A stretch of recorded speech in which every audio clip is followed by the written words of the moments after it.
Hello, good. I love the enthousiasm. This is the most welcome introduction I've ever had in the Bali, so thank you very much. Welcome to the last program of the Vrijdenkers Festival, Free Thinkers Festival. We had a full day of programs today, yesterday evening, and the evening before, but we're definitely not tired. My name is Jante Mosselman. I am a program editor here at the Bali, and I'll be moderating this program together with my colleague Gatol Katawazi. And in this program, we will discuss the somewhat complex relationship between religion, conservatism, and the role of women. We want to look at what is laying underneath the suppression and repression of women. And what are the patriarchal structures that keep women being treated as equals? So first we will talk about the position of women in conservative communities. Then Nikki Sterkenburg will read a lecture, and after that we will talk about the threats women face every day. And in the end, there's of course also room for you to ask questions to the panel. For now, I would like to introduce our panel full of very, very brave women. Nazmiye Oral, actress and writer in the Netherlands. She was one of the founders of Zina platform. She made a beautiful theater play, Niet meer zonder jou, No Longer Without You in English. In 2016, Nazmiye Oral won the highest film award in the Netherlands, the Gouden Kalf in Dutch, for Best Actress in the television drama In Freedom. And you can see her now on Netflix in Undercover. Nazmiye, welcome. Yes.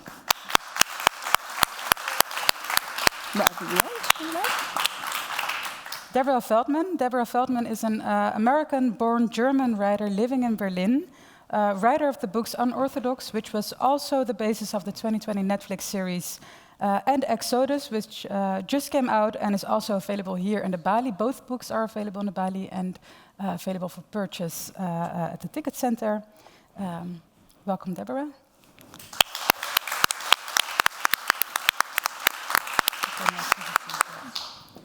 Katarzyna Morton.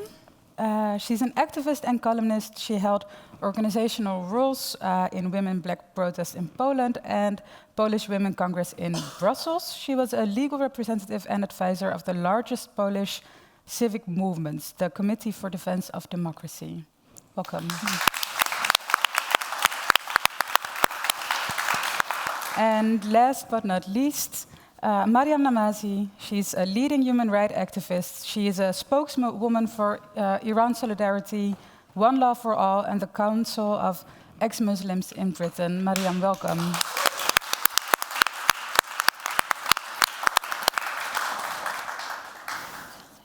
So at first, we've asked you all to prepare us a few minutes, and the question that we wanted to ask you was the first time as women, the first time you became aware of gender inequality, or maybe not the first time, but one of the first times. So is there anyone who would like to?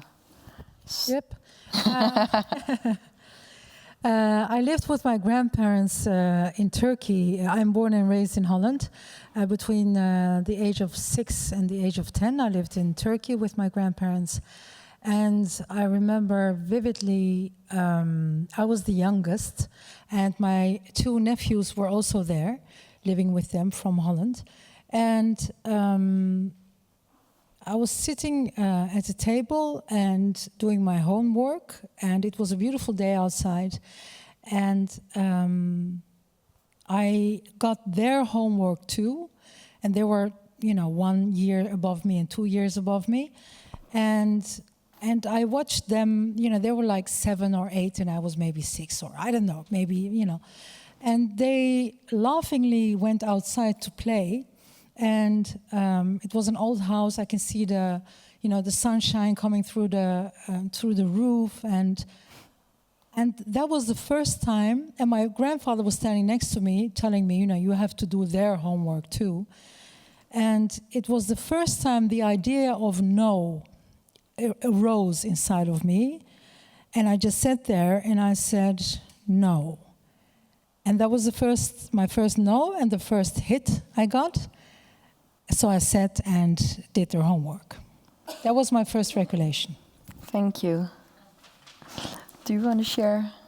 I thought for a long time about this question, and I know that a lot of women have like one moment, but I think it's difficult to have a moment like this when your life is so deeply influenced by gender inequality from the moment that you're born in just every aspect constantly.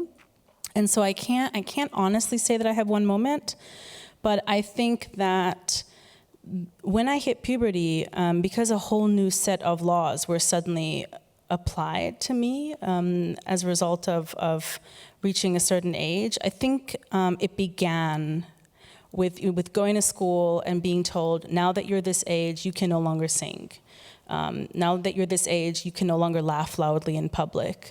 So I think it was that the fact that rules always applied, but as soon as the rules changed, as soon as they told me, oh, now more extreme rules apply to you because your body is changing and is therefore becoming threatening, and then I realized that boys don't go through that.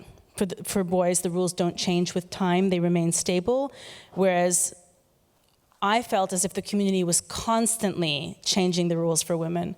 And I think that was my first inkling of things are different for us. Mm-hmm. But it wasn't until I reached full adulthood that the experience of gender inequality became unbearable to me, that I said inside my head, no. And I think when your life is so deeply sort of suffused with inequality, it takes a very extreme experience to make you reject it. Because I think it's easier most of the time to figure out a way to arrange yourself within it and find some measure of happiness or fulfillment. Mm-hmm. Thank you. Hello. So maybe I'll just give a context. I'm Polish, and I live in Belgium.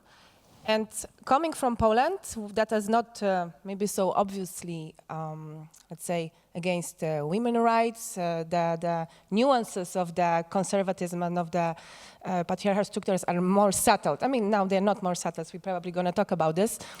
But in Europe, you don't feel it like directly. And it was a very interesting question also for me to reflect. And I think I had a moment when I moved to Belgium and I had certain experiences.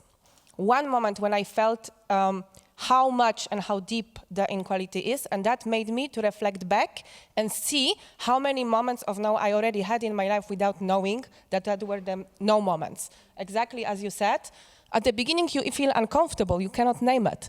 You just see that you are in a system and it pushes you here and it pushes you here, but because you're young, because everything, you're not in a country that exposes the law, you feel like, okay, everything looks normal.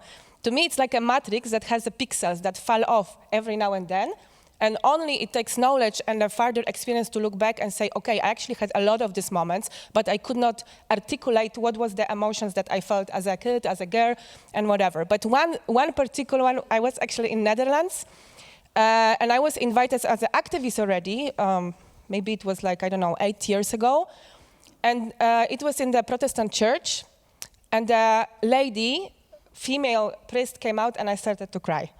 It was so intense to see a female, I'm not a religious person, okay? I didn't go much to church, but to see and witness as an adult female priest, it hit me so hard because in Poland, obviously our men are priests, and I just, even without, knowing what's happening, I just cried.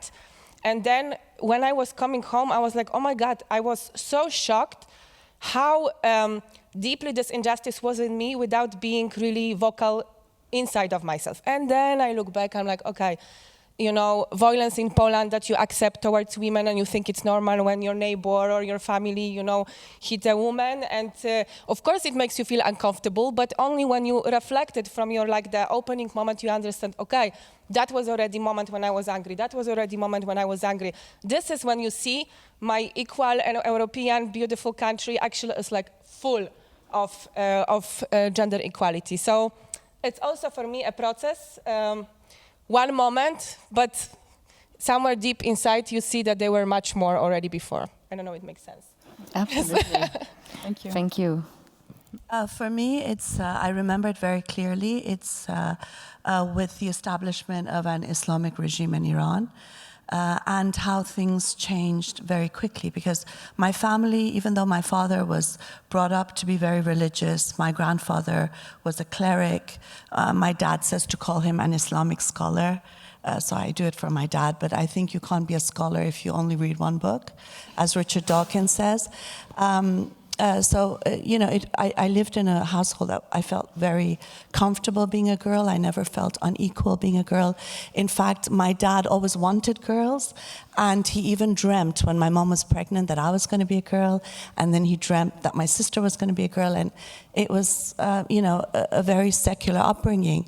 So when the Islamists took power in Iran, that for me was a sudden shock. I was almost 13 years old, and I remember an Islamist coming to our school, because our school was mixed, to try to separate the boys from the girls. And we would run in the boys section, and the boys would run in the girls section, and we would run circles around him. Or being on the school bus, and of course there was no compulsory veiling then. And then there was an Islamist demonstration, and this man looked at me and he spat. And then, seeing magazines of women whose bodies had been blacked out with a felt pen. Then suddenly the scrapping of the family protection laws, the fact that marriage age was reduced to 9 years old, the age of puberty, all of these things came very suddenly, and things changed overnight. So for me, it very quickly became clear that the first targets of women, of religion, is woman, and that there is absolutely no God for women, and that's why I'm an atheist. Thank you. Thank you. So we're going to talk about the position of women in conservative communities. And Deborah, I wanted to start with you. You were born in the Satmar community. Can you tell us something about your community and the position of women there?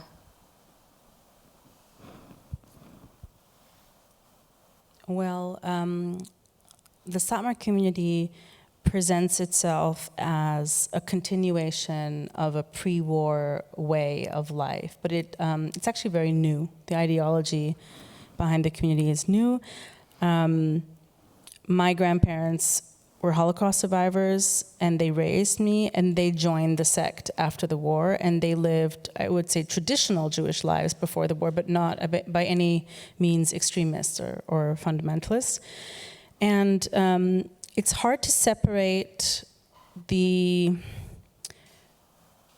misogyny from the religious patriarchy and from the trauma-based ideology. So it's all kind of connected. So this is a community founded by Holocaust survivors, led by a very charismatic leader who believed that the Holocaust was a punishment for assimilation, for political integration and emancipation.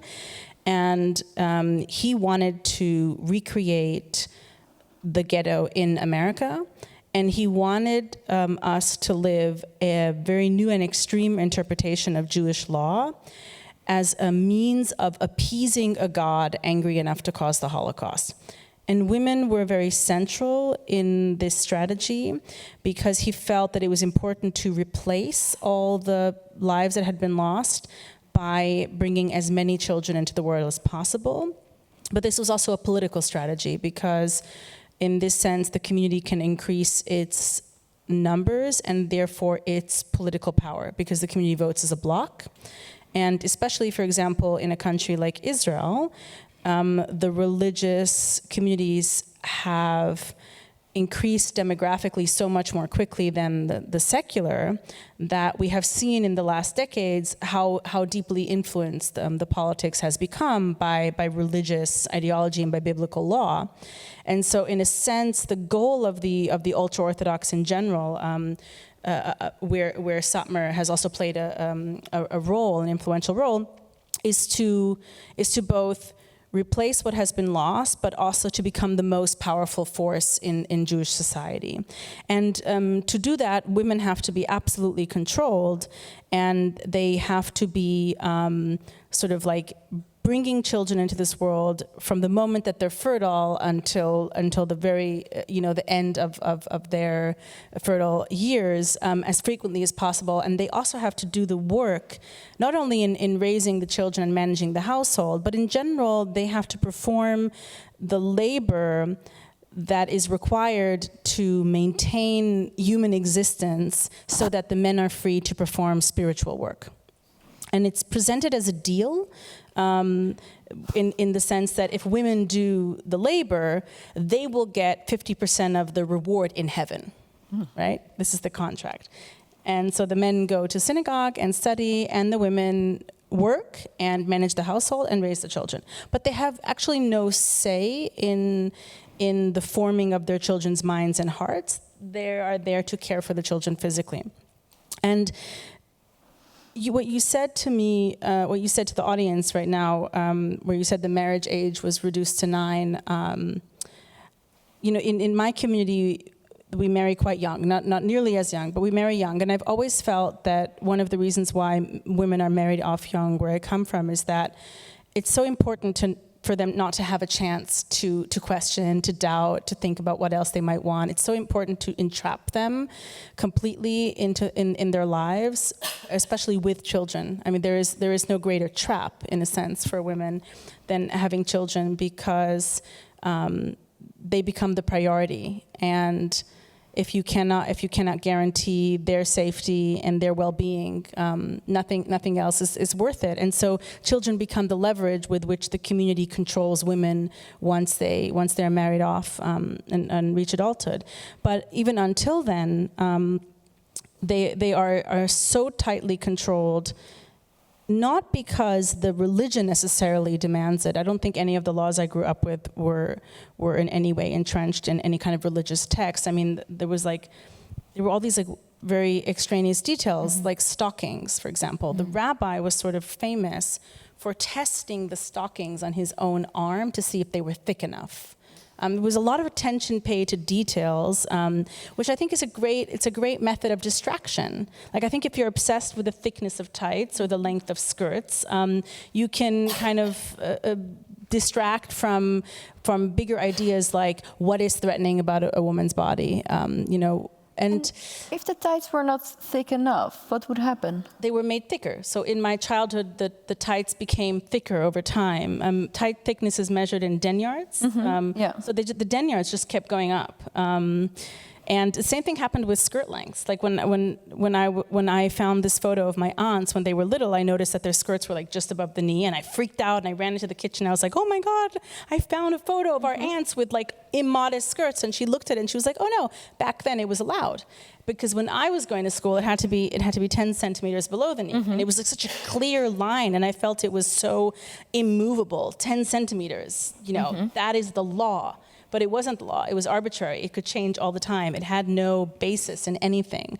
And so I feel like my adolescence was suffused with a lot of random, almost meaningless obsessions with measurements and thicknesses, because we were kept so busy with policing ourselves. We never really thought why we were policing ourselves. And you say policing ourselves, but were you already also policing others, and were others policing you? And was it men, was it women, was it all? Oh no, we definitely all policed each other. One of the reasons I never had friends when I was growing up is it was too dangerous. Because no friendship was holy enough to prevent that attitude from being reproduced. So there was no possibility of trusting somebody else. It was either have friends and risk being outed when you did something wrong, or just completely withdraw. And so it's of course it makes sense now in retrospect. Women shouldn't be friends with each other, right? Because it's dangerous. Yes. So we weren't really allowed to have any relationships. Maryam, how do you listen to this? I see you nodding a lot. Well, I mean, I think even if you come from different religious backgrounds, there are so many similarities, isn't it? Because I think, personally, I feel all religions are patriarchal. All religions are obsessed with women's bodies. And that whole idea of spending all this time measuring and making sure that it fits in with what is permissible is something that occupies a lot of women a lot of the time. Until they begin to break free and resist. And it is interesting because when you look at all religious texts, there is this idea that women are a deviant form of men. They are a baser form of men. They are weak. They are dangerous. And if you look at texts, for example, in Islam, Muhammad says, Islam's prophet says that, in hell, it's mainly women who are there. So it's a great place to be. I mean, I'd like to go there if there is one. You have, in the Jewish tradition, there's this prayer where men thank God that they were not born women. In Christianity, women are seen to be the gateway to the devil. In the Hindu religion, women, there's the Manu laws, which are famous Indian scripts, where women are seen to be, all of them are seen to be prostitutes. And in Buddhist text as well, it's about how women prevent men from reaching spirituality, the highest form of spirituality. So in all religions, you see how perfectly useful it is for patriarchy. It's the best form of patriarchy because it's not just your father or your husband or the state telling you, but God himself is telling you, so you better pay attention, because it's so dangerous to transgress those rules. So I think when you see that, you do see the solidarity amongst those who have gone through it and who've come out the other side, possibly very broken, traumatized. I see that a lot amongst ex-Muslims. What is so traumatizing about it? Well, there's a lot of control and fear. Deborah mentioned this idea of policing yourself all the time. You know how tiring that is? Constantly policing yourself, making sure you're dressed appropriately, having everyone telling you that you're not towing the line. There's a lot of pressure, constant pressure. And the thing is that there's a lot of things that can be made invisible in society. What you think can be invisible to some extent unless you speak out. Even maybe being gay, you can possibly hide it. You can hardly hide being a woman, and because women are the first target of religion and the religious right, they make a point of making sure that you're controlled and that you're managed. It's their way of asserting their power. It's their way of showing that they are in charge. Because if they are in charge of the women, they are in charge. And so I think that's why it's such, so inspiring, so moving, so human to see the great women's liberation movements in countries under Islamic rule, from Iran to the women in Afghanistan standing up to the Taliban, to Morocco, Tunisia, Algeria, women fighting against the Sharia code in the family law. So, I think women's liberation comes particularly in the fight against religion. And if there are any gains, it is because there has been that challenge to religion, because there has been that challenge to dogma, and because there has been a deep criticism of religion. I know in a lot of situations we're labeled Islamophobic, or we're told that we're going too far, we don't respect religion. Well, I won't respect an idea that considers me half a human being. I will not respect an idea that considers women to be prostitutes and who are there to who are inferior and who are debased you know, and in that sense, it is a great disrespect to women to expect us to have any respect for religion and religious laws. Nazmiye, do you want to?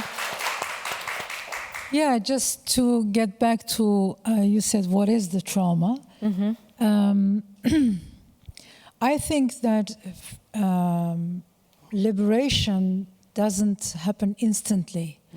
And to fill yourself with yourself, you first have to know, who am I? And if you are told you are this, you are that, so it takes time to conquer yourself, to neutralize all these concepts that were, you know, projected onto you. And that takes time. That takes living through it, because the tactics you were saying about the details, and which is a major gaslighting. You know, I definitely also think, when I look at myself, there is also a form of trauma bonding involved. It's like a toxic relationship, you know, and yeah, Can you explain that? The toxic relationship? The toxic relationship. Yeah. Oh, yeah, okay. Well, it does need explaining. Okay. It's like,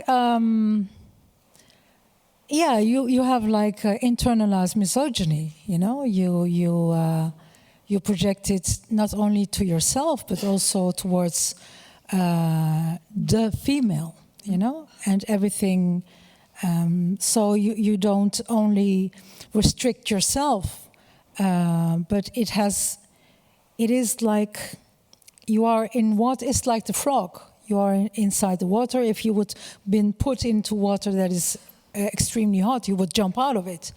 But the water around you has gotten to your skin temperature, so you don't feel it. So you think it's me. And to get awakened from that, it takes time, it takes effort, it takes really looking, it takes questioning. That's what I mean. Thank you. Thank you. You want to elaborate?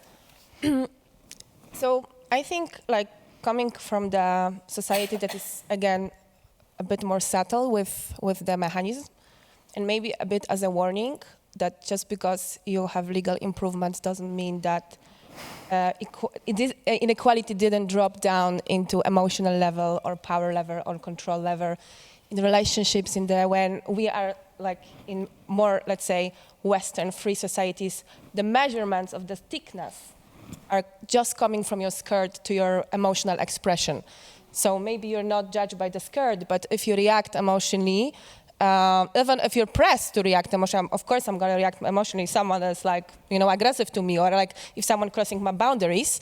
But still, in the societies that are, let's say, more free, you will all be called emotional crazy because of you're a woman, even though half of the world men got angry and invaded another half of the world that is emotion, that's being very emotional. But still, like, clearly, like, men are, I'm sorry to all men, we love emotions, but out of emotions of men, there were like millions of wars in the world. But it's women who are called emotional at work, in a relationships, somehow, in a society that is free and aware and doesn't need to measure skirts. So it's very devious, because you think you get rid of things because they are not on the legal level. Maybe it's still not in mainstream so much in the language. And all of this comes to nuances of how you deal with your partner, how you're treated, if you're treated as a partner. And it's also very interesting here how we sometimes talk about this like, oh, we get more space, you know, we get more rights. Like, you're no one to give me rights, they are mine before you're born. Even thinking that someone that, like, for instance, Catholic Church in Poland can give me more rights, like, who are you to give me rights? Like, I'm sorry, like, at the first place, I didn't give you right to give me my right. Like, maybe you should ask me to give you right, to give me right, you know? So it's, you see, like, we are all the time closed in the system of the control and power and superiority of the male dominant narrative. By questioning it and being in a discourse with it, we are actually empowering it. It's so weird, because the point is that, like, I don't want, for instance, either like a male narrative to even discuss with me. You need to ask me that I allow you to even discuss with me, because you're not my partner if I don't give you my consent. And you put yourself in this position in the culture, in the society, the way the society is. So it's like, it's like I always say, be careful, because just because we can liberate the bodies in some way, it doesn't mean it didn't get to the deeper layer. And that is even more dangerous, because it's very hard to touch, if you see what I mean. And I think the biggest, like, for me, let's say, measurement of everything is like, if you have a religion that affects the country's operational. So, for instance, in Poland, we are a Catholic country by the constitution. So, of course, it's not us inflicting, and in your cases, but it's still, a thing. If there is no woman in decision making of the church, it will all reflect of how the society functions. That's it. Women has no decisions in the biggest cultural influence in the society, and we don't need to discuss anything else. As long as this is not going to change, that's going to always be imposed on how the society functions and how the females that grow up see the system and see themselves in the society. So it's control, a decision, and this is the point that this thing has to be reversed, in my opinion. Otherwise, you will always find it somewhere. Yeah. I think, just to add to that, I think that it's not enough if we have women in positions of power in the church or in parliament or in the army. We often hear about how, there's a need for more women. But I think if we look at those structures, they are patriarchal, they are anti-woman. So even if you have women in the parliament of the Islamic Republic of Iran, it's not going to be more women-friendly. And I think partly it's because we're talking about structures at play as well, that are deeply, deeply misogynist. And sometimes I think that seeing women in these positions are also a game that helps us feel secure that there are certain advances being made, but actually a woman priest is going to be teaching the same misogyny that the male priest is teaching. I just need to explain that you're 100% right. It did not even cross my mind to have women in power without power. Sorry. So what I meant is, just to clarify, of course, I meant this for real. Hopefully, one day it will be possible. Not only as a symbol, to please the society and please the picture. I want to ask a bit about Poland, because I think it's very interesting. We had Elżbieta Podneska here 2 years ago with the festival we organized with you, Maryam. And she is facing again now years to spend in jail, because she is accused of putting up a poster with the Virgin Mary with a rainbow aureole around her head, and I think she's going to be prosecuted again. So I was wondering, because I've been following that a lot, but am I right that women's rights and minorities' rights in Poland are more under pressure now than they were 10 years ago, or am I seeing that wrong? For sure, yes. I mean, since the 2016, when the government, when they won elections, Law and Justice, and then they start to reform first, I will just give a context, justice system. And after justice system, there started to be changes in the educational sector. And of course, changes meaning to promote a more Polish traditional way, conservative way of being. And that hit women also very heavily, especially with the abortion, rights to abortion. Poland is one of the most strictest countries with the most strict abortion law in the European Union now. And just recently, we've got a law that was actually Constitutional Tribunal passed it, issued it, that even in the cases when the fetal are damaged and we are sure it's gonna die, and maybe women still has to give the birth, and it's just crazy, and it went backwards. So we were already in a strict position, and still even more stricted laws were being imposed. And I mentioned Constitutional Tribunal because it's actually very interesting how they planned the strategy to first make changes in the justice system in order to implement, like, inhuman laws against women, and then have justice system to actually approve that. And now there is a battle with the EU, on the different levels. I don't want to go into details now. So if you ask, of course, yes. and it's really going. I mean, it was already conservative. I mean, I didn't know it was conservative because when I grown up in Poland, I thought that is liberal until I came to Belgium, and I was like, okay, no. And then I got angry with my liberal governments, and then when even more right-wing came, I was like, oh my God, like, how is this possible in the middle of Europe? Like, we've been working on it, weren't we? And what? And I think the most cruel reflection that has to come to all of us is why the society agree for this, because we can, I mean, talk about politicians whatever hell we want, but they are being voted by someone. And they are being re-voted by someone because they won another elections.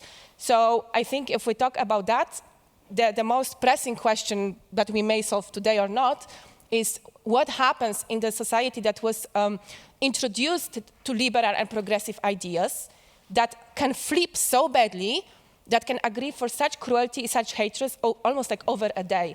It feels, because you ask, do I feel that Poland is more conservative? I think it was always conservative. Now we only see it. I don't believe that people can change over a day just because one government won.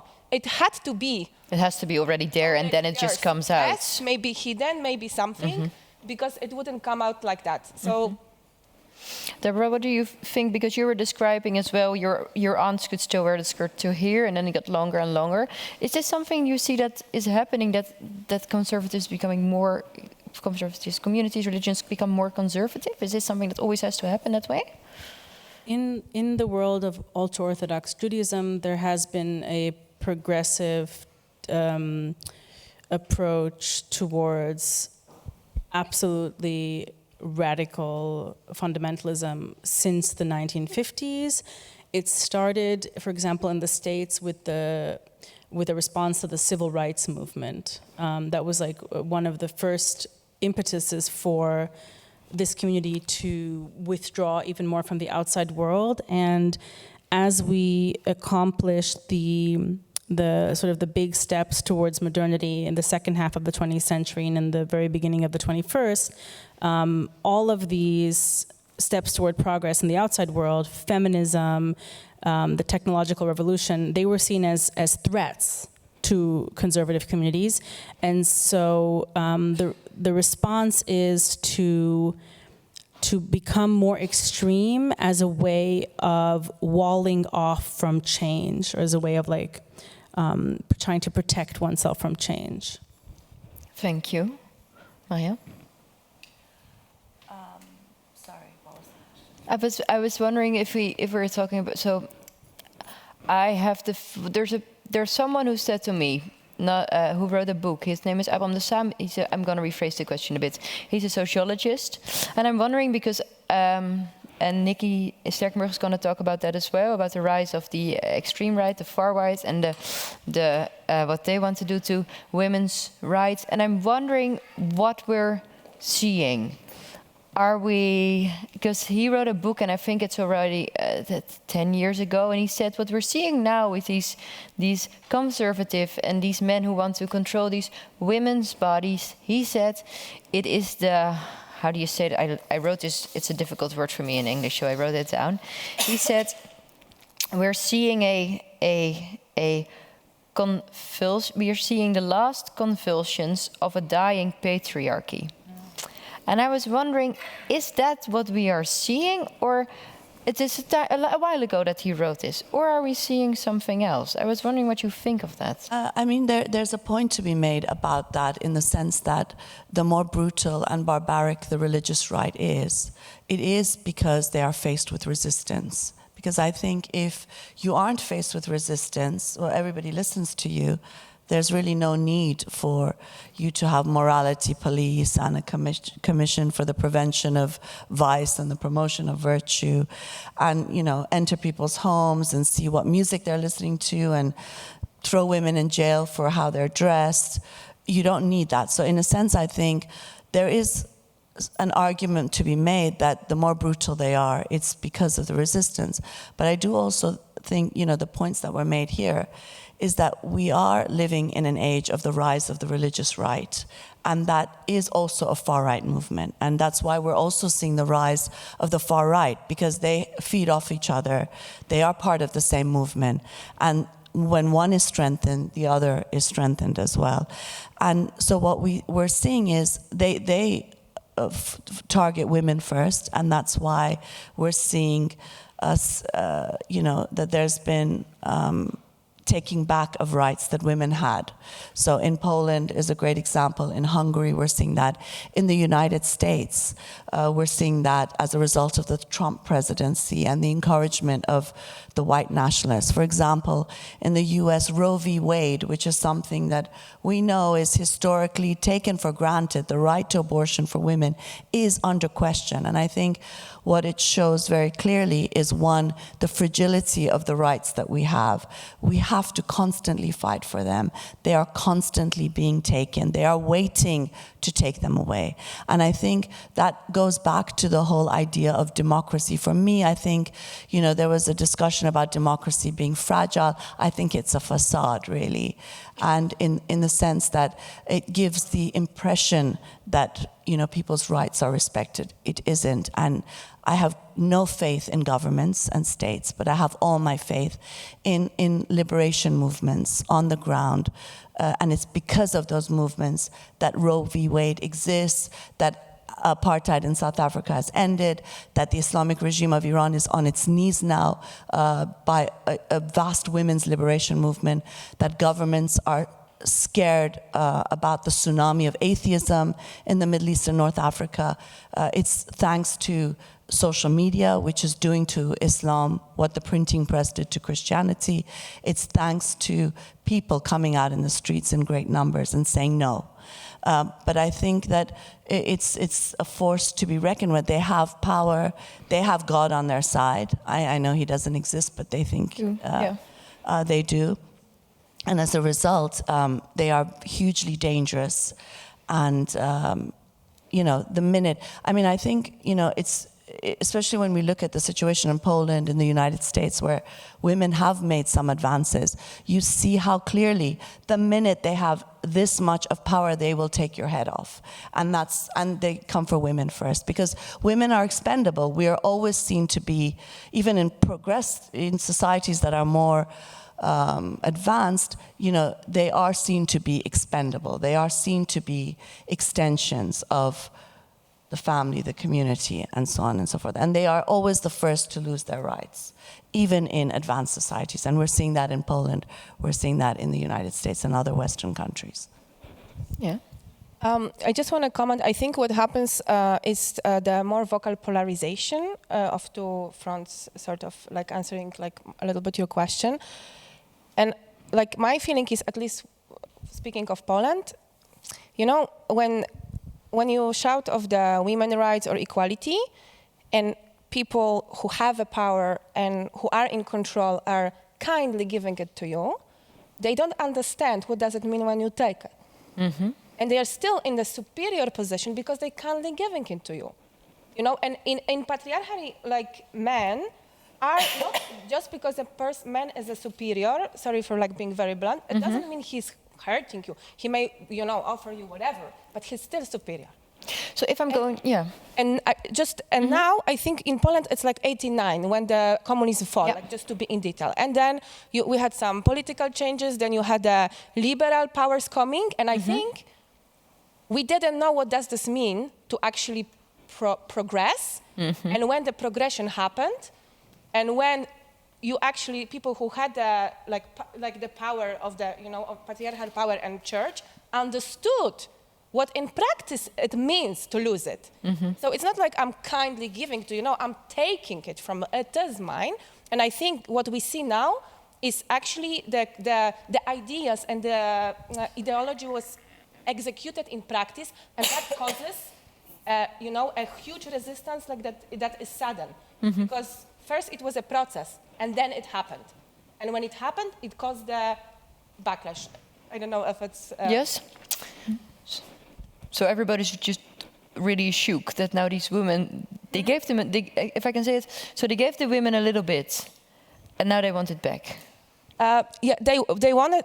Look, you see, because it's so funny how we speak about they gave women. As long as we will be, and women said, you don't give me. It's mine. And I think that's what they didn't think of. Because as long as I'm a giver, I'm still in control. But no, that's not what the progression is. And I don't think in the process of political changes, in Poland, full of communism, everybody are emotional, we are free. It's a lot of things we have no time to talk. It's no time. In democracies that are young, Poland is in a way young democracy, you don't have time to process what does that mean to get the freedom. You just go. We want to be like Europe, we want to be this, we want to be that. Wow, are you getting your rights? What happened? And I think that was the more crucial part, that when patriarchy and church and all the structures understand that they are not the one to give, but we are the one to take, this is when the emotions flips. Yeah. Nazmiye, do you want to react on that? No, I'm just listening. That's okay. Yeah, I was thinking about Turkey all the time, and why? well, I was going back and forth and trying to elaborate on Turkey and how it went there. But it's such a layered and complex happening there, because first of all, the Turkish people,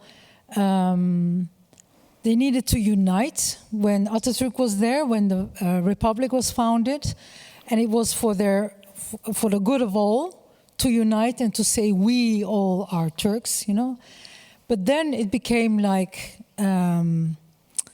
it backfired, because then it was like, if you don't say we all are Turkish, if you dare to question, then you are our enemy. So that is something like breast milk. Everybody gets that from generation to generation. That's implanted into your DNA. And then for a long time, the army was actually suppressing the religious people. They were the gatekeepers of democracy and secularism, which was also unfair to people who were religious, because just this afternoon we were speaking about that if you were wearing a scarf and you wanted to study, you could not go to university because you were wearing a scarf, which is unjust. It's injustice. So now you have a religious government who is secular on paper, but and backed by the people for a long time, because a lot of people also felt I haven't been heard, I haven't been seen. Now it's my time. But I also see in Turkey that yes, some people are religious, but the religion is also very fragile, because people just want food and they want to have a comfortable life. And if you cannot give it to me, then I don't like you. So this is, Thank you. Last, before we go to, Can I just add something? I think, the thing is that oftentimes when it comes to religion, there is this default position that people are religious and they want an Islamist government and a state. And I think the reality is very different. Yes, because no society is homogeneous. We know that. I mean, is the Netherlands homogeneous? Everybody agrees with each other? No. It's especially the case in totalitarian states and dictatorships, in countries where there are huge human rights violations and no freedom of expression. So I think, yes, there are sections of the population who are religious. But you can be religious and not want an Islamic state. I think that's key for us to understand. In the same way that you can be a Christian, but you don't want to have your divorce decided by an ecclesiastic court. Well, you're not going to get any rights. You're not going to get child custody. Domestic violence is going to be excused as they are in Sharia courts. So I think it's important that we separate these things. I think there is also, because Islam has devastated, has destroyed so many lives. In Iran, for example, 70% of the population is under 30. But they are at the forefront of an anti-Islamic backlash. Just a few weeks ago, a hashtag in Farsi, Ridam be Islam, I shit on Islam, that trended on Persian Twitter for several days. Yeah, I know you know, in Europe you would call it Islamophobic, but this is the wrath of people who have lived in an Islamic state for 40 years. So what I want to say is that, yes, even if people are religious, not necessarily what Erdogan might want for Turkey when people get that. And also, there's a huge secular opposition in Turkey. There's a huge secular opposition in Iran, in Algeria, in Morocco. So, you know, when the far right talks about the clash of civilizations between a civilized West and a barbaric East, I think there is a clash, but the clash is between the theocrats in Europe, in the Middle East and North Africa, and the Democrats and the secularists. I think secularism is key for our people, for people everywhere, because religion, when it has power, it destroys lives. I always say, you know, religion has to come with a health warning. It kills, it destroys, it humiliates, and particularly women, it does that too. Thank you. Thank you. I'm very happy you start about the resistance, but I think before we're going a bit more into resisting, we're going to make it a bit more worse. That's why I invited Nikki Sterkenburg to tell us a bit about that. She used to be a journalist for, amongst others, Vrij Nederland and Elsevier. But we asked her here to talk about her promotion research, because for 3 years she followed more than 40 radical and extreme right-wing activists. And she joined neo-Nazis with Wehrmacht helmets, the rise of Erkenbrand. Erkenbrand is a,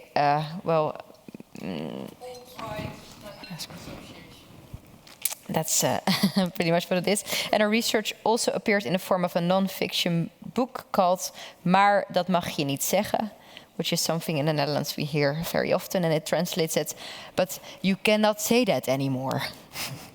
So Nikki, please, thank you very much for being here. Oh. And just before, because I know there's a lot of English speakers and this lecture will be in Dutch, so I made a really horribly translation. Yes, thank you very much. I'm going to switch to Dutch now.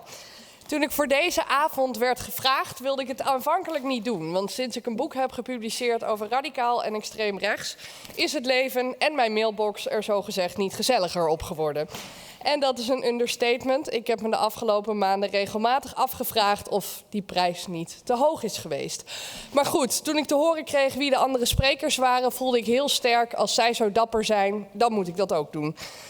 Nou, wie ben ik? Mijn naam is Nikki Sterkenburg. Ik heb inderdaad 10 jaar gewerkt als onderzoeksjournalist voor onder meer Elsevier en Vrij Nederland. En ik heb vanaf 2015 ook naast mijn meer dan fulltime baan en gezin een proefschrift geschreven over de nieuwe generatie radicaal en extreem rechts in Nederland. En zeker toen ik eraan begon, kreeg ik de vraag van, nou jongens, extreem rechts, dat speelt toch helemaal niet in Nederland? Nou ja, die vraag krijg ik echt nog zelden tegenwoordig, dus dat scheelt. Maar vanavond wil ik jullie meenemen als het gaat om wat de positie van de vrouw is binnen de radicaal en extreemrechtse beweging, welke speelruimte er is en ook hoe was het voor mij om me als vrouwelijke onderzoeker binnen die context te geven. te begeven. En ik kan één ding alvast verklappen. Ik prijs mezelf nog elke dag gelukkig dat ik zelfbeschikkingsrecht heb en dat mijn baarmoeder nog altijd van mij is.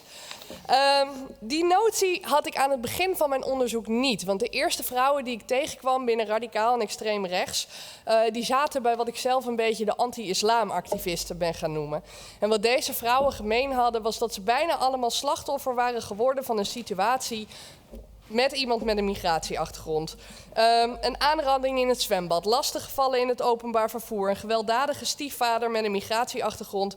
Kortom, ze waren slachtoffer geworden van een situatie die hen nooit had mogen overkomen. Nou ja, vervolgens grepen ze de eigenschappen van de dader of daders aan om generalisaties te maken voor de hele groep. Dat actief zijn bij radicaal en extreem rechts was voor hen een manier om het slachtofferschap te ontstijgen. Om dat verleden te transformeren naar een soort heroïsch verhaal waarin zij zelf onrecht agenderen en ook anderen helpen. Maar wat opvalt is dat binnen die anti-islambeweging vrouwen nog wel een redelijk gelijkwaardige rol innemen. Zo interviewde ik zelfs een jonge vrouw die aan het hoofd stond van een lokale tak van een organisatie. En hoewel ze heel klein en blond was, waren er behoorlijk wat activisten die flink bij haar onder de plak zaten en ook heel goed naar haar luisterden.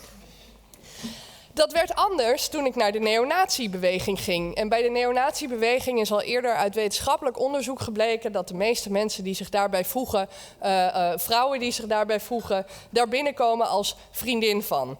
Nou, zo ontmoette ik bij een demonstratie ergens in de provincie Lianne, een vrouw die op haar 15e al in de skinhead-beweging was beland als gevolg van de verkering die ze toen had.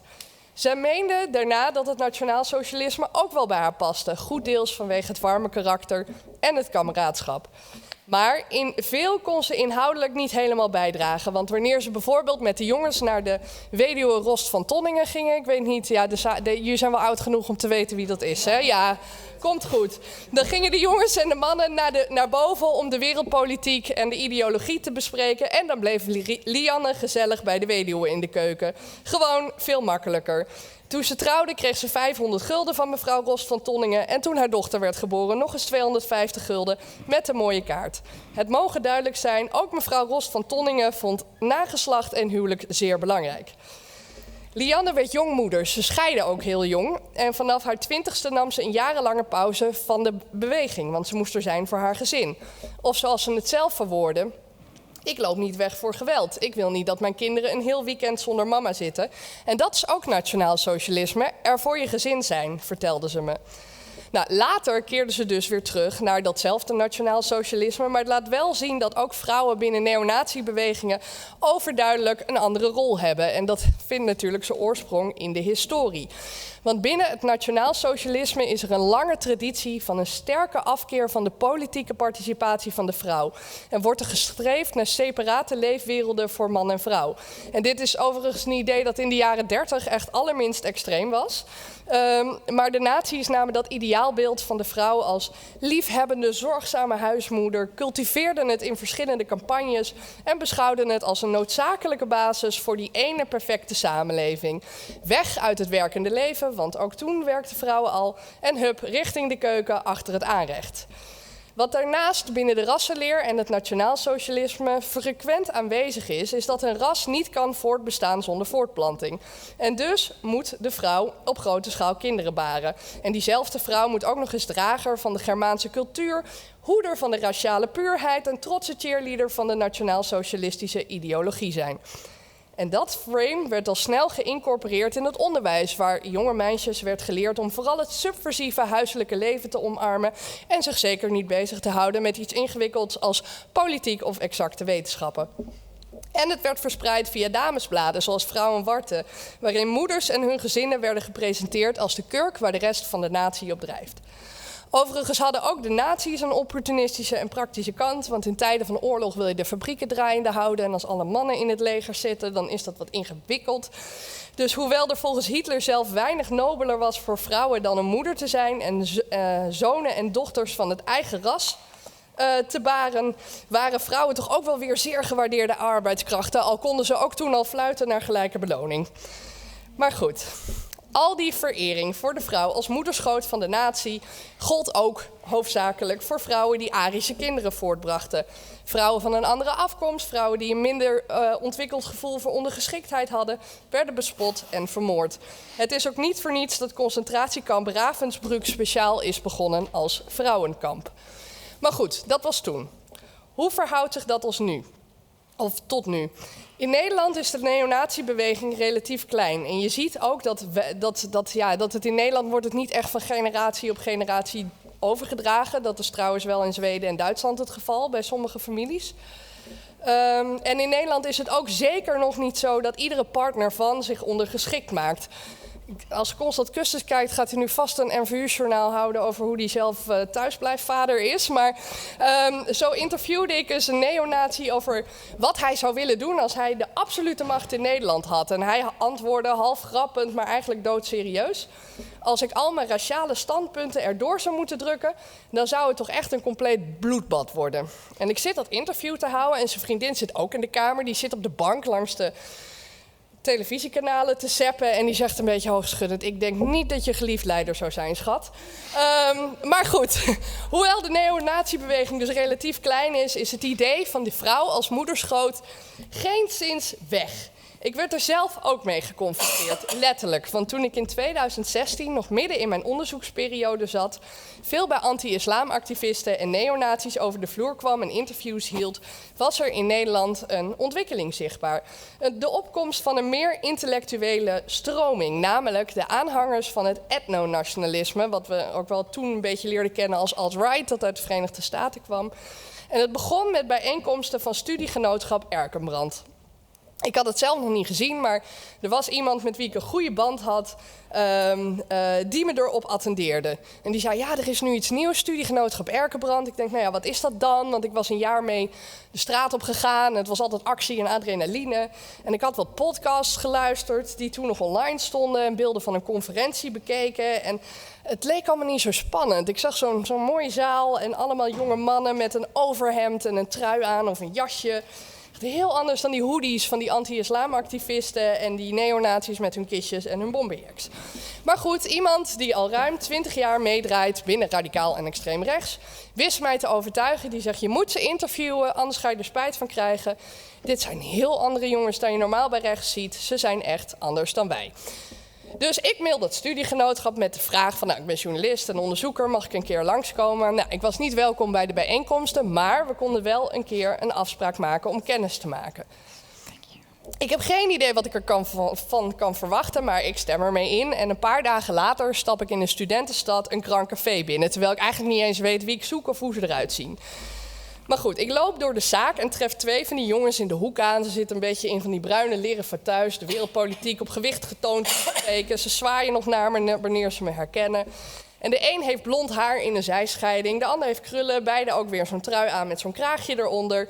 En het voelt eerder alsof ik heb afgesproken met 2 leden van een iets wat corporale studentenvereniging, dan dat ik ga kennismaken met 2 geharde, radicaal en extreemrechtse activisten. Nou, ik stel me voor, bestel wat te drinken, we gaan zitten, we beginnen dat gesprek. En hoewel ze niet helemaal meteen ter zake komen, hoeft het helemaal niet. Blijkt wel uit het verhaal dat ze me vertellen dat ze etnonationalisten zijn. Nou, even een zijspoor, wat zijn etnonationalisten? Voor etnonationalisten is ras, volk of etniciteit het bindende element als het gaat om wie tot de eigen groep behoort. Dus ze vinden dat ieder volk een eigen plek moet hebben. En dat mensen vooral niet moeten gaan mixen met andere volkeren. Want dan verlies je de unieke eigenschappen van je eigen volk of ras. Nou, hardcore rassenleer. Of zoals een geïnterviewde het verwoordde: als je herdershonden hebt en je kruist er eentje met een poedel, dan komt daar geen herdershond uit. En als alle herdershonden dat doen, dan zijn er geen herdershonden meer. Nou ja, dat was een beetje de uitleg in het kort. Maar de aanhangers van het etnonationalisme die vrezen dat de witte man of de witte bevolking een minderheid in eigen land gaat worden. Onder meer als gevolg van migratie, gemengde huwelijken en dalende geboortecijfers. En het is om die reden dat ze ook fel tegen het feminisme zijn. Want vrouwen die werken, die krijgen nou eenmaal minder kinderen. En eenmaal een verzwakte minderheid in eigen land zal de witte bevolking volgens etnonationalisten bij een onvermijdelijke burgeroorlog of derde wereldoorlog het onderspit delven en uiteindelijk uitsterven. Nou, deze omvolkingstheorie, die is ook wel bekend als de Great Replacement, dat is een soort primitieve existentiële angst voor het er niet meer zijn. En dat alles verloren zal gaan wat de witte man ooit heeft opgebouwd of bereikt, want er is geen nageslacht meer om de nalatenschap, de cultuur en de genen door te geven. Nou, voor mij klinkt dat allemaal super ver weg, want we hebben het over eind 2016. Maar 2,5 jaar later schrik ik me echt een hoedje wanneer ik het manifest van de schutter van Christchurch van Nieuw-Zeeland, die aanslag op die moskee met meer dan 50 doden, onder ogen krijg. Dat manifest begint namelijk met: het zijn de geboortecijfers, het zijn de geboortecijfers, het zijn de geboortecijfers. Als er iets is waarvan ik wil dat je het onthoudt, dan is het dat de geboortecijfers moeten veranderen. Nou, wie moeten die geboortecijfers realiseren? Juist ja, vrouwen. Nou, terug naar dat krankcafé even in 2016. Ik zit daar nog steeds met die 2 studentico's types. En ook zij dromen van zo'n valse romantiek, van zo'n mono-etnische samenleving met alleen maar witte mensen, waarin het individu zich schikt naar de sociale normen, iedereen een eigen onbetwistbare plek heeft. Boeren en arbeiders vinden er een levensvervulling in hard werken. Vrouwen staan achter het aanrechtbare, veel kinderen. En mannen kunnen dan weer gewoon man zijn. Die hoeven zich dan niet bezig te houden met huishoudelijke taken of zich te verlagen tot tijd doorbrengen met de kinderen. Ze kunnen gewoon lekker kostwinner zijn en er verder niet naar omkijken. Of, zoals deze mannen het zelf tegen me zeggen: het is onzin dat vrouwen financieel voor zichzelf moeten zorgen, carrière moeten maken en hetzelfde werk als mannen goed moeten kunnen doen. Vrouwen zijn niet hetzelfde, ze zijn veel beter in het zorgen voor kinderen. Zij worden ook zwanger, dus tja. Dat ik ten tijde van dat eerste gesprek 32 jaar ben en pas 1 kind heb, vinden ze ook wat aan de magere kant. Het hadden er veel meer kunnen, nee, moeten zijn, zo laten ze doorschemeren. Nou, na 2 uur praten duizelt me, we maken een vervolgafspraak. Ik ga dat café uit, ik wil afrekenen onderweg. En ik zie aan die bon dat ze voor mijn komst al even daar hebben gezeten. Maar ja, het is ook zo knieperig Hollands, hè, om alleen af te rekenen wat je zelf hebt gehad. Dus ik reken die hele bestelling af. En ik loop richting het station. Nou, wanneer ik in de trein zit, krijg ik dus een appje van 1 van hen. Het zijn 5 woorden, heel staccato. Heb jij voor ons betaald? Nou ja, ik stuur terug dat ik dat inderdaad heb gedaan. Vervolgens krijg ik een berichtje terug. Je raakt ons in onze mannelijkheid. Dus ik moet er dus ook keihard om lachen op dat moment. Maar nou ja, degene aan de andere kant van de telefoon is er duidelijk stikzaggerijnig over. En pas dan dringt het tot me door dat ze het echt bloedserieus bedoelen met hun uitspraken als vrouwen moeten niet werken. Nou, een andere geïnterviewde die ik later spreek, zegt ook van ja, ik zou het echt als een persoonlijke nederlaag ervaren als mijn vrouw gaat werken. En dat het hardnekkig zit, blijkt ook wel uit de interviews die ik heb met vrouwelijke islamactivisten. Want 1 van hen, die vertelt me dat ze ook een keer naar dat studiegenootschap is geweest en een inhoudelijke discussie wilde starten. En het enige wat ze te horen kreeg was: jij moet je plek kennen. Dat had ze echt keihard naar haar hoofd geslingerd gekregen. En ik merk het zelf ook wanneer een andere geïnterviewde zegt: ja, maar ik ben niet zo erg hoor, van mij mogen vrouwen wel autorijden. Nou ja, goed, ook deze groep streeft als gezegd naar een samenleving waarin mensen hun eigen plek hebben. Waarin iedereen volmaakt gelukkig is binnen een traditionele gezinsstructuur, volledig in harmonie met de natuur. En om die geïdealiseerde samenleving te bereiken, staat het niemand nog vrij om individuele keuzes te maken. Als het aan deze intellectuele etnonationalisten ligt, is mijn baarmoeder niet meer van mezelf, maar van hen. En dan zal ik de rest van mijn leven moeten spenderen aan het voortbrengen van blonde kindertjes met appelwangen. Het hielp wel dat ik tijdens het onderzoek nog een keer zwanger raakte. Ze hadden ook wel een softspot voor zwangere vrouwen. Maar ja, dat ik inmiddels pas 2 kinderen heb, dat hadden er veel meer kunnen, nee, moeten zijn. Maar goed, ook in de New York Times luidden experts al in 2019 de noodklok over de obsessie voor kinderen baren en de voortplantingscijfers. Door de aanwezigheid van radicaal en extreem rechts in de online sfeer worden er ineens zaken bediscussieerd die gewoon voorheen onbespreekbaar zijn. Zoals abortus, het afpakken van kiesrecht, de vraag of vrouwen wel mogen werken. Want ja, gaat dat niet allemaal ten koste van de geboortecijfers? En dat gaat gewoon heel geniepig. Ik heb het zelf ook meegemaakt. Eerst wordt het als grapje bedacht. En gebracht daarnaast de gedachteoefening. Vervolgens wordt die gedachteoefening gebracht als iets waar misschien niet iedereen het mee eens zou zijn, maar daar moeten we het natuurlijk wel over kunnen hebben. Nou, het is mij volstrekt onduidelijk waarom we dingen als abortus, vrouwenkiesrecht en werkende vrouwen nog moeten bespreken. Maar goed, ik word in die discussies uiteraard al op voorhand gediskwalificeerd omdat ik een vrouw ben. Ik moet vooral zorgen dat ik een rechtse man vind die me gaat uitleggen hoe de wereld in elkaar staat.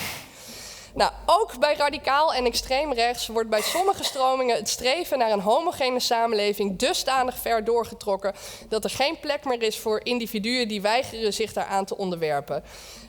Het is een samenleving waarin je alleen nog maar mag leven voor het collectief en waarin er geen ruimte meer is om anders te zijn. En dat is niet het Nederland waarin ik wil leven. En dat is, getuige de verhalen hier, ook niet iets waarin we mogen verslappen. Dus daarom zou ik willen zeggen voor vanavond 1, baas en eigen baarmoeder en 2, zelfontplooiing eerst.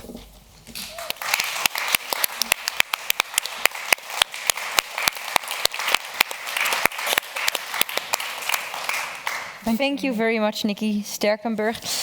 The reason that I asked Nikki, that we asked Nikki to give this speech to statement is because this is, I think, in a way, the same thread and a second thread. And I was wondering how you see that, especially, well, Deborah, I'm going to start with you, because these groups are often also very anti-Semitic, of course. How do you look upon them? Because they're also active in Germany.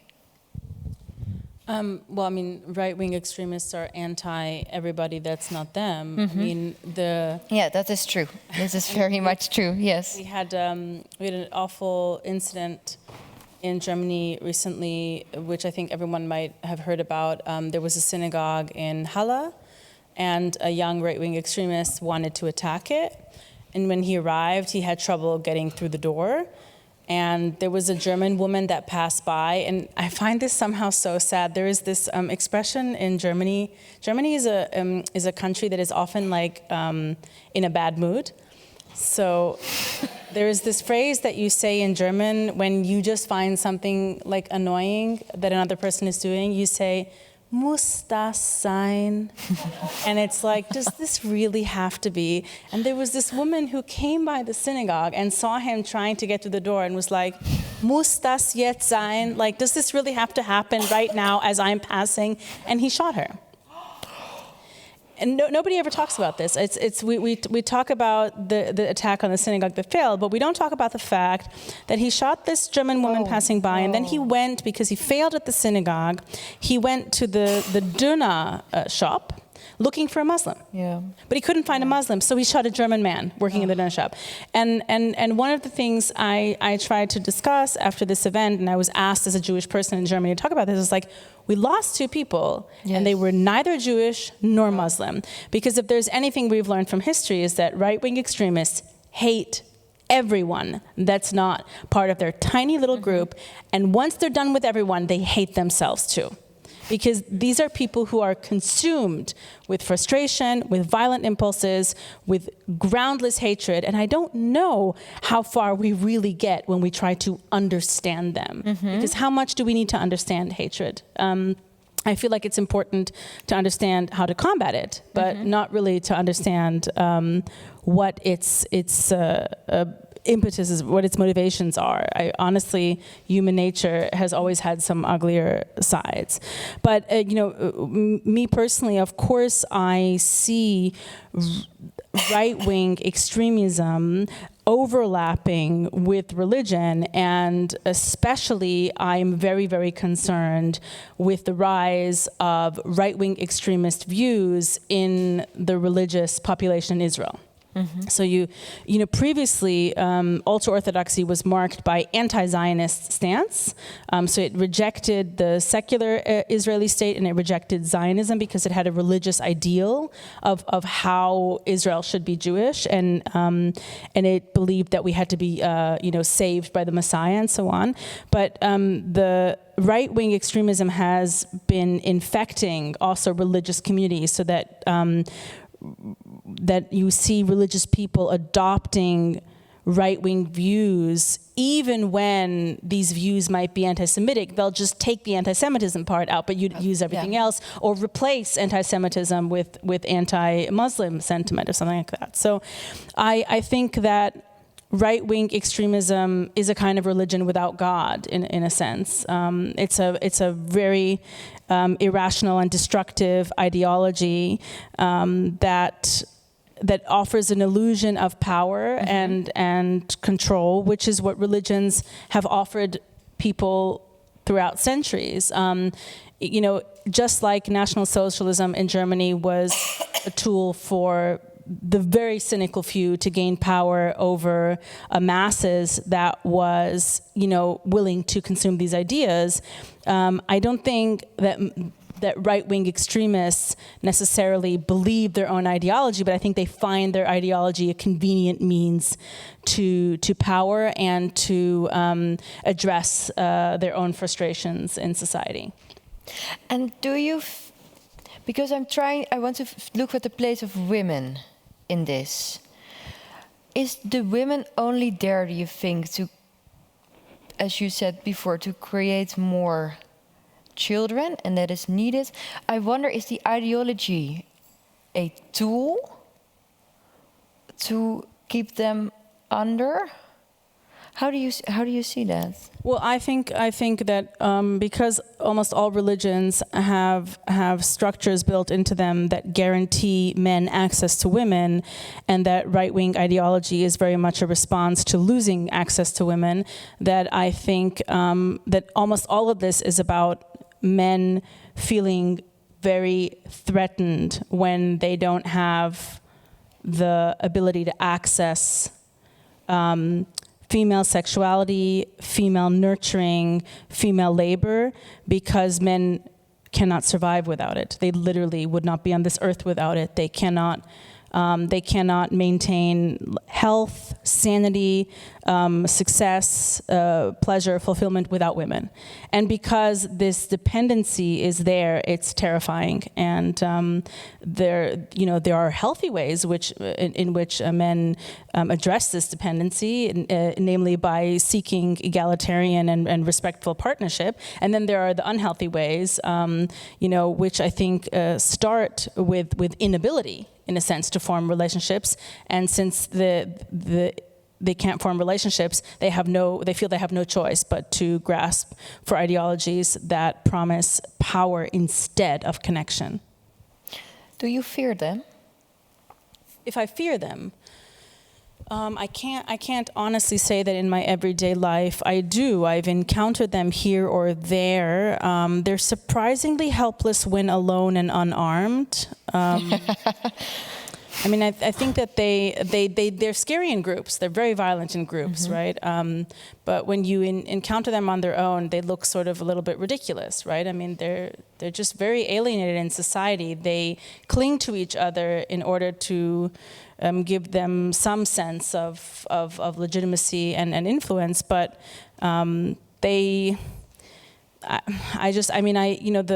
in the east of Germany, for example, there's always been this problem with right-wing extremism, but these are almost always like young men with very few opportunities and no access to women. There's a really popular story in Germany after the riot in Chemnitz.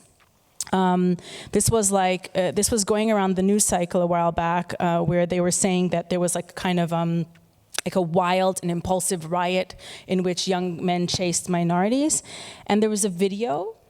And in the video, you see these men running down the street, chasing them, and it was in all the news stations. But then this one man tries to join, and off stage, you hear a woman say, "Hase, du bleibst hier," and it means like bunny rabbit. Like it's a way of calling a man that's an endearment. Bunny rabbit, you're staying right here. And there were all these articles in the papers being like, what we don't have in East Germany is women telling men, "Honey, calm down," and it's true. It's true. Women make society more peaceful and more loving. And the neo-Nazi movement sidelining women is about making that movement less peaceful and less loving. You cannot have women having like a strong role in a community that wants to be violent. It doesn't work. You need to segregate women in violent communities. Thank you. Katarzyna, do you see these men in your country as well? Excuse me? Do you see these men in your country as well? I see these men in my country as well. Right wing, extreme right wing, Law and Justice government that is now is a very conservative government that does a lot of extreme movements under the cover of not being as extreme.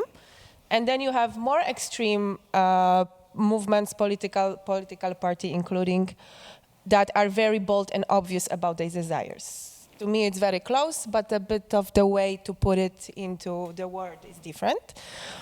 They are much more vocal, they are also allowed to be much more vocal because of the government that allows something that wasn't possible before, to be openly aggressive towards women, vocally and verbally.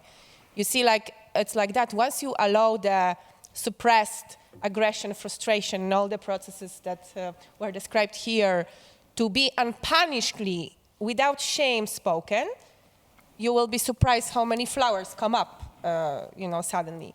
And definitely, throughout the last years, this allowance just is there. So the right wing, the extreme right wing, is much more vocal, much more present in the public debate. In parliament, and obviously, like if you ask about the religion, I mean, for me, it's one thing is faith, one thing is religion, other thing is institution of the church, and those are, we don't have time to talk about it, but those are not, one substance to talk about. Right wing is advocate of the oppressive side of religion in politics, to me. I mean, they are prolongement, the lawmaker of what's suppressive in religion in this context. And yeah, they are there. I mean, the hatred towards women and aggression towards women is just something that it's now in the mainstream, and it's a language that we operate. And that's, I think, what the right wing brought to the public debate, if that makes sense. Yes, definitely. And we have they have this saying, like the right wing, God, honor, and my country. So this is like, my country. Yeah.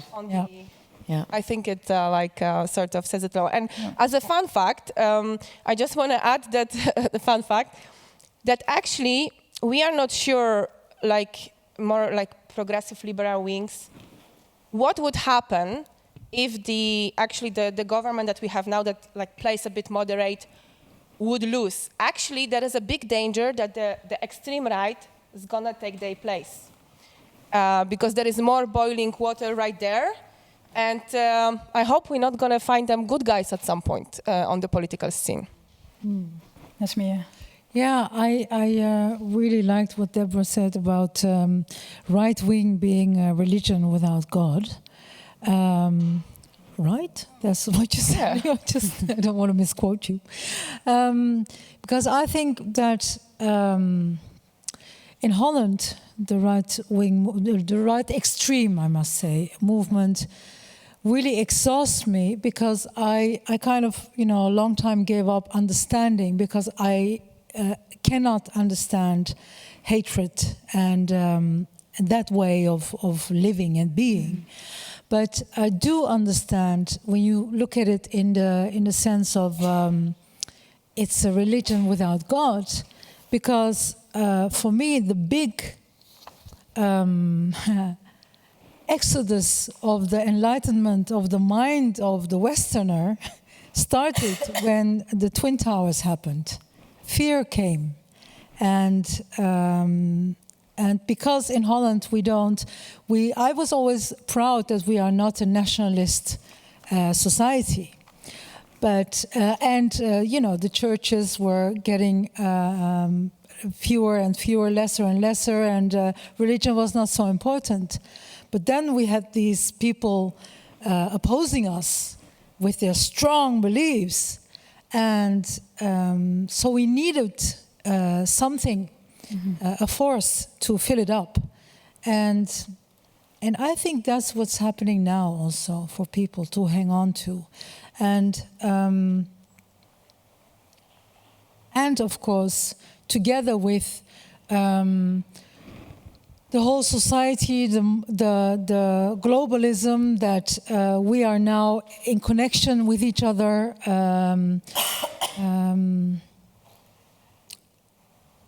Just a few moments ago, we said, is it like the last breath of patriarchy? You know, is it because they feel, you know, threatened? Yes.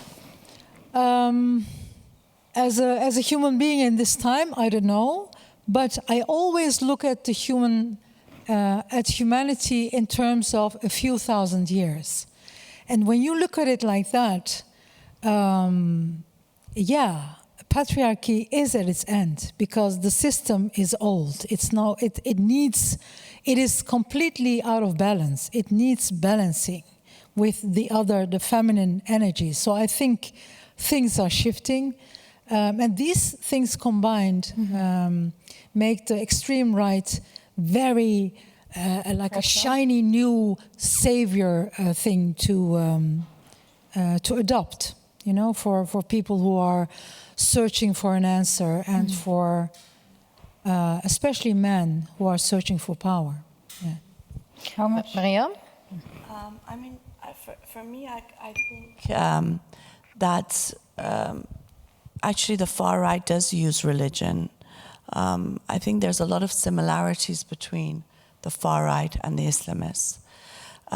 You know, they both rely on some sort of glorious past, like the Islamists think about the Khalifa, how perfect things were then. And the far right does that as well. I think they think that a woman's place is in the kitchen. They both do that. And it's in order to reproduce the next pure generation. And I think a lot of the far right do rely on religion in some form in order to promote their cause. So I think I actually see quite a lot of similarities between the Islamists and you know, the extreme right. I think, you know, the example that these are young men who are deficient and they have some needs. I see this argument for those who join the Islamist movement as well. You know, they have some poor things. They've got, you know, they're so upset at what the US has done. Poor things, they've got to behead somebody. I'm not saying you're saying that, but I'm saying there is this sort of, not necessarily excusing, but giving some sort of justification. And I feel that, well, there's a lot of people who are angry, including many of us, and we don't behead people and we don't do a lot of things that they do. So there are different avenues in order to show your rage and your opposition and your anger. And but do you not think we're not showing the rage in that way? Because most of the times, if I would combat a man, I would probably not win, and they would win. Do you think it's not also do you think we're not doing that because, unfortunately, most of us are going to lose the battle or the fight? But there are a lot of men who don't. It's intelligent not to do it because you are. That's not how I want to live. Out of hate. There are a lot of men who don't join that fight. There are a lot of men who don't become Islamists. There are a lot of men who don't become fascists. And so I think, in a sense, there are other avenues. I think one of the problems is that mainstream left is no longer an avenue for people to show their outrage. And it then pushes people into the far right. I think in the sense what I mean is before there was so much more labor organizing, a civil rights movement, the peace movement, the anti-apartheid movement. They were all vehicles in which, at least my generation, we had avenues to show our rage and our anger. And now, for example, a lot of the mainstream left support the Islamists. So I mean, I know so many examples of young people from Muslim backgrounds who went to anti-war protests and became Islamists. A lot of the ex-Muslims joined that movement via the sort of anti-war coalitions. And I mean, in the anti-war coalitions, they had women and men segregated. I remember I was at a protest and they told all of the women to veil in solidarity with the women of Iraq. So it's that sort of thing that pushed people away from mainstream left organizing. So I think that's one of the failures of mainstream left, though I think a lot of the protests are left-oriented. So. No, so not at all, because I think a lot of the movements are left. I mean, I'm someone firmly on the left. So I think the movement for secularism, the movement against compulsory veiling, the movement against Sharia courts, the movement for the ex-Muslim movement, these are left demands. Because the far right is not pro-LGBT rights, the far right is not pro-women's rights, the far right is only pro-free expression if you're not criticizing anything that is their banner, what they carry as their banner. So I think it's not hopeless, but what I want to say is that I think it's not so simple that it's a question of people who are disillusioned, because lots of disillusioned people join other avenues. And also, I'm not sure just being a woman in and of itself makes you a nicer person, a more peaceful person. There are lots of women who attack, who are part of the morality police, for example. Lots of women who are, lots of women who hold down their daughters and cut them in FGM. So, because I think the issue is systematic. Whether it's about the far right, whether it's about patriarchy and religion's roles, it's systematic. And I think we need to move away from just individual explanations of why we are in the situation we are today. Do you know what I mean? I'm not sure if I'm very clear, but... Yeah, you're correct. So a few points once you were talking. In Poland, actually one of the most vocal right-winged person is a female. From the Ordo Juris, and also our far right is very Catholic. I mean, our far right is religious. This is one thing in Poland, in the scene, which you made me to realize. I mean, I know it, but I should give it to the context. For you, far right, for more multicultural society, far right often means anti-Muslim, anti-Islam. For us, it's just the same root. And I think from the observations, it's protecting some identity and a role that you feel proud of, whether you are a woman or man. So you have some pride or some ego, whether you are being, a mom, and it's a great thing to be mom, but when being a mom fully identify you as something that is predominant and you've been taught that that's what makes your worth, and only you will be the one who will, stand on the family values and just walk over all the other values as if they are not complementary, and they are. And in that case, for instance, female activists of right wing would be along men as, going hard for protecting religious, like more traditional values as men, and very vocal and very hard to talk to, exactly the same. And that's also what was mentioned here. It happened through the history, and we can analyze it, that it was constructed like that men got more power. But I think, I don't know what would be if the female for 2,000 years had more power and had a control and decision. And I want to believe that we are maybe more kinder, emotional, but that would, like in a nice way, but that would also make us to come to the same narrative that we say, because we are women, we have certain DNA and so on. But aren't we saying that's not the case? So if... We're going to the questions, but yeah. Because they are happy with that. But you asked another one already in the middle of the program, and I was going to move towards that, and then I was give you the floor to the questions, if you bear with me for a few more minutes, because you were asking the question I was coming to, and the question, is it hopeless? And what can you do about it? How can you combat it? And Deborah, you said something about it that you're interested in, how to combat it. Do you have an answer to that? To combat these ideologies?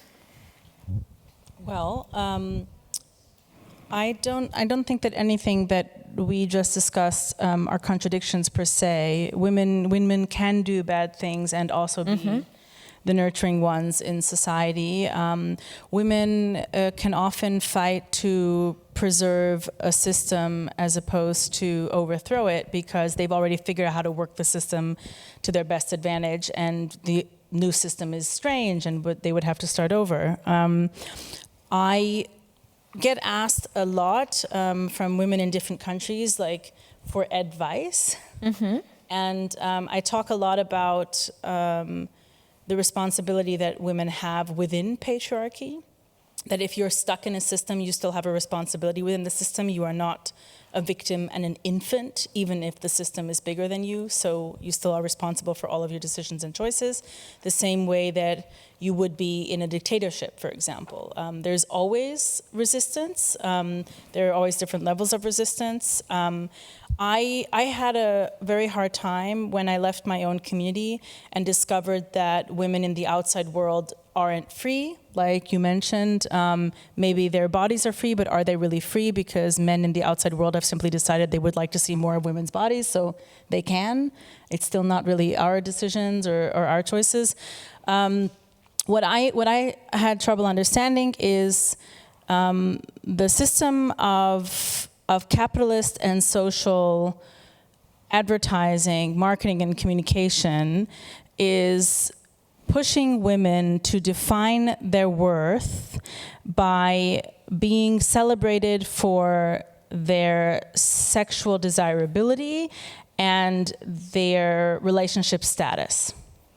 So basically, even in the free world where women are pursuing careers and making decisions about family planning and what they want to wear, they're still not at all in control of their currency, of their value. And so one of the things that I was talking about recently with a Korean activist who is worried about the move towards very restrictive abortion laws in Korea, I said, women are already all over the world refusing to have children. It's part of an almost subconscious protest of women in our world today, and I'm waiting for the sexual strike to happen. I'm waiting for women to stop engaging in sexual encounters in random ways with men who don't live up to their standards of behavior, conduct, and work, and like the work that we require to be members of society. And women who consider themselves very emancipated and very strong will still, behave indiscriminately in a sexual sense, because our culture encourages that as a means of proving freedom. So, like, if we can pursue our sexual desires indiscriminately, we are free. But by pursuing sexual desires indiscriminately, we also do not communicate how it is that we would like to be treated, or how it is that we would like to be seen in society. So sometimes, like, our social behaviors contradict our positions, that what we say that we want. We may have realized it here, but our bodies and our hearts are still behaving as if we're 100 years back. And I just found that very confusing, because when I left, I was like, oh, there's freedom for women, but it's superficial. Everyone's still completely programmed. And so every day becomes a fight for a conscious choice for behavior that reinforces ideas that I want society to be marked by, and not kind of behaviors that are programmed into me by society so that I think I'm free, but actually I'm just perpetuating my own oppression. This is what I meant by, the gaslighting and the freeing and the enlightenment that becomes an everyday job. Yeah. I want from you both a last to combat this. Thank you very much.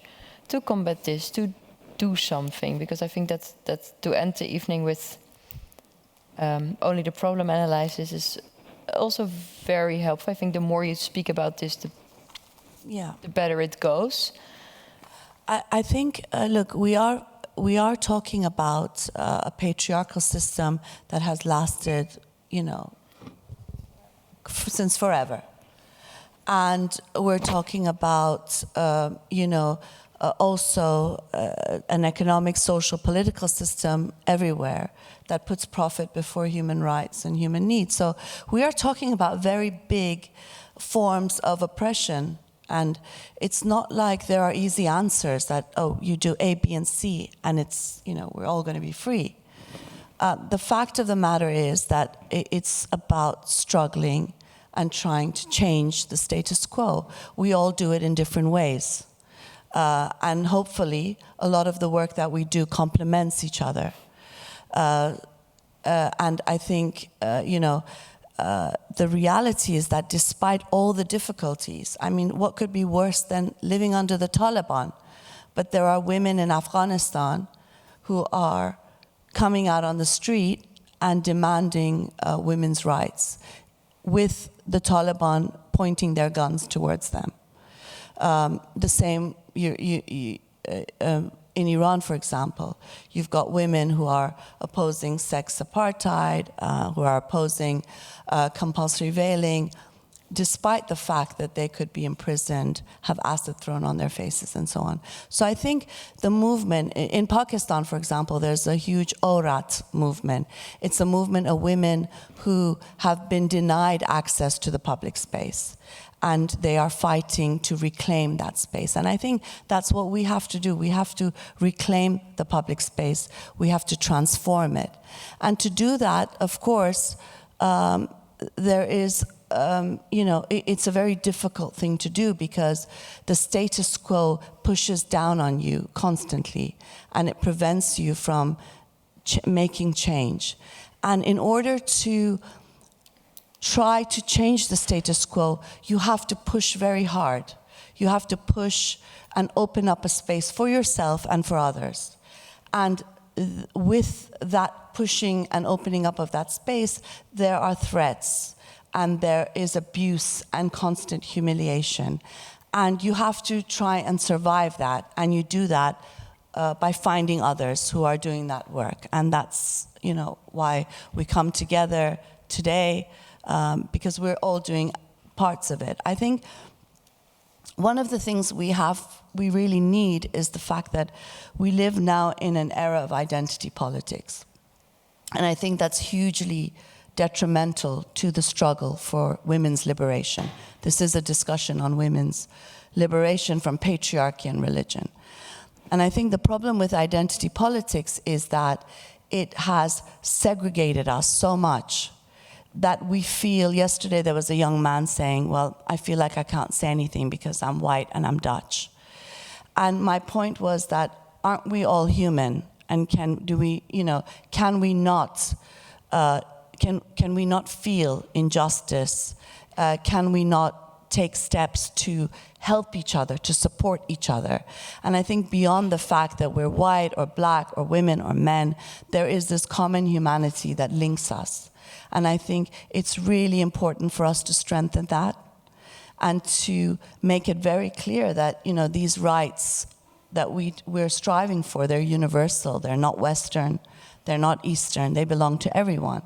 And also, I think one of the key areas for us in the discussion on women's rights is a demand for secularism. Secularism is under attack in places like Turkey. It is under attack in the West.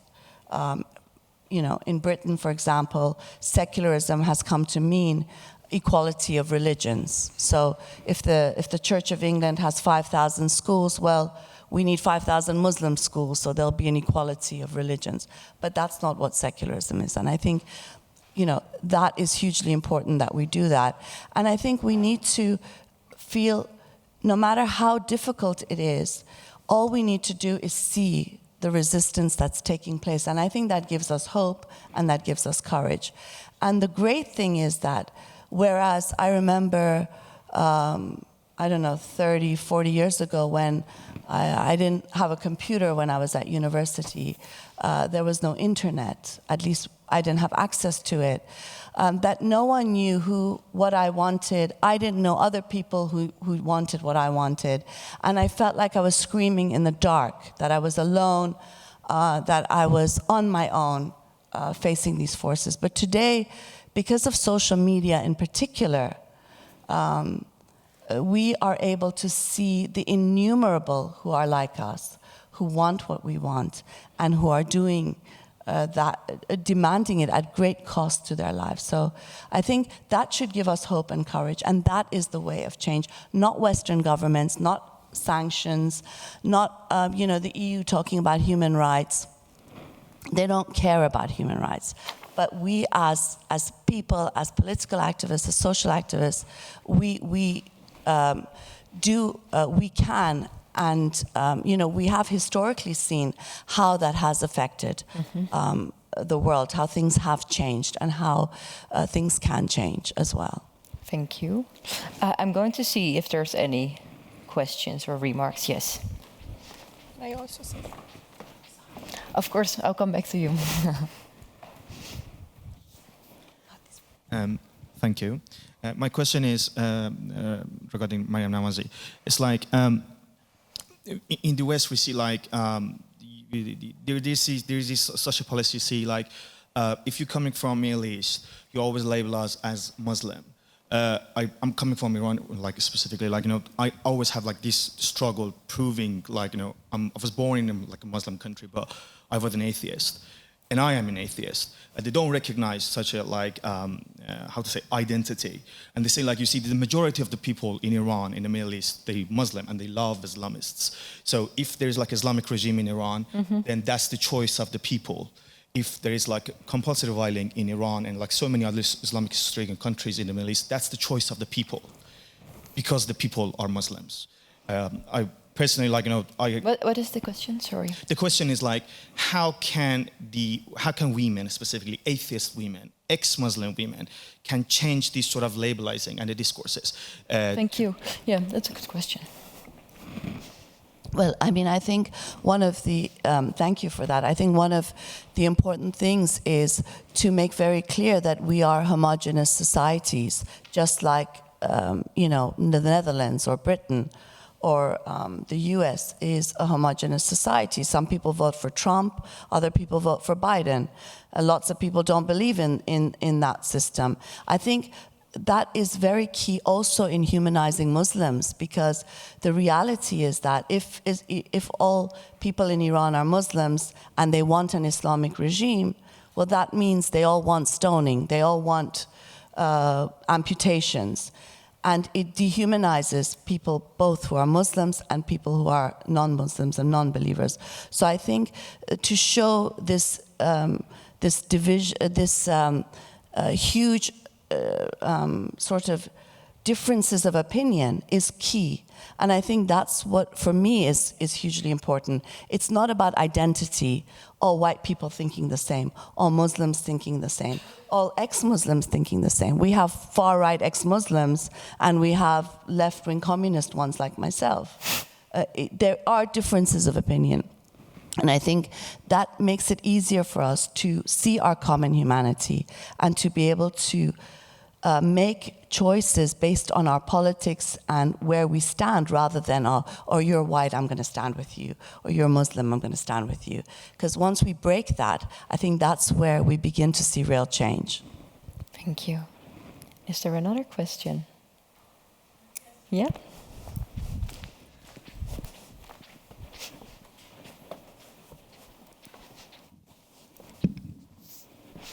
I'm a bit nervous to ask my question, but I'm just going to do it anyway, because women empowerment, right? So it's maybe especially for Nazmiye and Deborah. So you, all four of you, are women that perhaps have biological roots in communities or in cultural groups that are different from where you move yourselves in or where you surround yourselves with now. So to what extent do you think that minorities or small communities that perhaps represent a bigger community or a different cultural group are more fundamentalist than the religion or the cultural norms that they come from? and what could be the consequences of that. So if we look at, for example, the Turkish Dutch community or the Jewish communities in the US, how are they more extreme or more fundamentalist than where they actually come from, and what happens with that? Thank you. I hope I'm clear I mean, in America, you have the melting pot narrative, which is something I always come back to because people assume that means that there's room for all cultures and therefore no culture has to feel threatened. But in a sense, the melting pot is dissolve yourself into our indistinguishable mass, right? It's about abandoning who you are, where you come from, your culture, your traditions, to become American, which is nothing. What is it to be American? There's no story. I cannot tell you what it is. Of course, people will like to say, oh, it's the American dream. It's that everyone can become something. But what is it? What is the something that they can become? Definitely not who they are. Definitely not what they were. So I think cultures feel threatened with that kind of call for dissolution. Coming back to the previous question, it's really dangerous to confuse culture with religion. You can be anti-religion if you want to be, and it doesn't mean that you dismiss the culture that is interwoven with that religion. You can follow religious traditions without being religious because they can be a part of your culture. As a non-religious Jewish person, I'm also often confused with my religion, or I am erased. I am seen as nothing because if I'm not religious, therefore I'm no longer Jewish. So I think that in the U.S., these communities, and by the way, the U.S. is really, really famous for being a haven for religious sects, and I think that's part of the reason. American mainstream culture requires you to give up all individual identity markers and dissolve into some random nothing that is nobody's authentic culture. And as a result, some communities respond by going to an extreme because it is threatening and lonely to not have any sense of self and of community and family. That's what human beings have always needed. And I just think that, especially in the West, ideas of mainstream culture are often not culture. They're just sometimes like the absence of culture and maybe some like safe, superficial rituals that make us feel like we have a culture. Thank you. Can I just make a very small point? I'm sorry. Go ahead. It's also, do you not think that it might be because if we look at policies, immigration policies in the West, you have this attempt to ghettoize and segregate people, and this idea of communalism in a way, and so people feel that they're not part of a larger community. There's also that sort of policy that plays into why people separate themselves and then are in search of an identity that is more extreme than the one that they came from. I don't know if you... I think it's the other way around. I think it's literally... Have a great evening, ladies. I was going to close in a bit, but I was going to close in a minute or two. But oh, that's, yeah. Thank you. Yeah. I think it's what's called, first, the trauma of migration. I think we really, really underestimate that.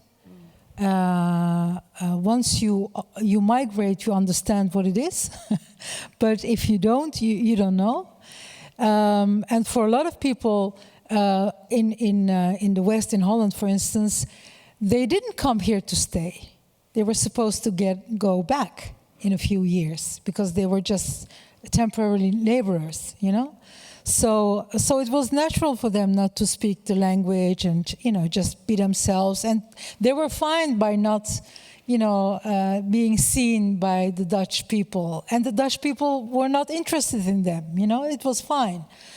But but then you get this thing of staying, and then the trauma hits both sides, because the country realizes we have to make room, and there is no room, not inside of us, because when you connect, you change.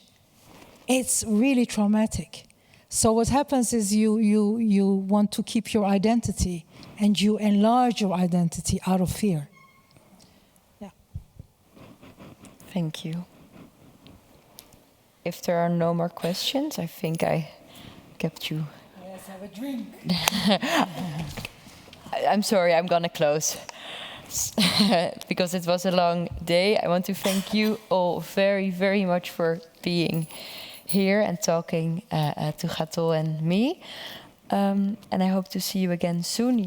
You might be here to sign your books because they're on sale. I think that would be very lovely if you would.